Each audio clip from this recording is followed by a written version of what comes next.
Matapos ang magdamag na pag-uulan na dala ng bagyong Christine, naging abala ang mga residenteng nakatira sa tabing dagat ng Isla Puting Bato sa Maynila na ayusin ang kanilang bahay dahil sa pangamba ng malalakas na alon. Ang balitang A to Z ni Ace Cruz.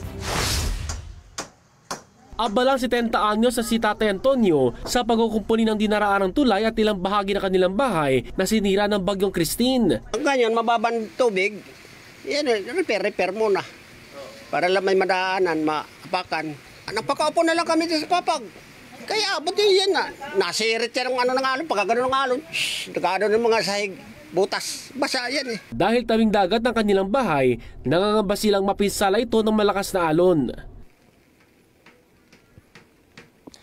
Bagamat kalmado ang tubig dagat dito sa bahagi ng Isla Puting Bato dito sa Maynila, ayaw pakakampante ng pamunuan ng Barangay 20 dahil karamihan sa mga bahay na kanilang residente, kitang-kita yung pundasyon ay nakatali lang. Kung kaya't ang pinag-aalalan nila dito ay pag dumating yung pagkakataon na magkaroon ng high tide at humampas yung alon ng tubig dagat nga ay panigurado, delikado itong mga kabahayan dito.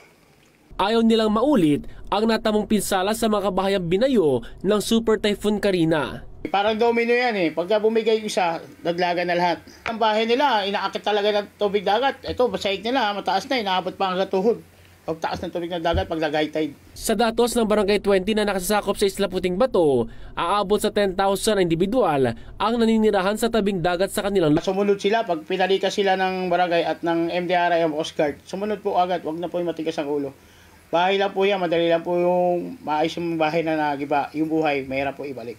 Wala pang inililikas mula sa kanilang lugar pero nakastandby na ang barangay sakaling tumindi pa ang lagay ng panahon. Ayon naman sa barangay chairman, nag-abiso na ang Manila Local Government na nakahanda ito para sa relief efforts.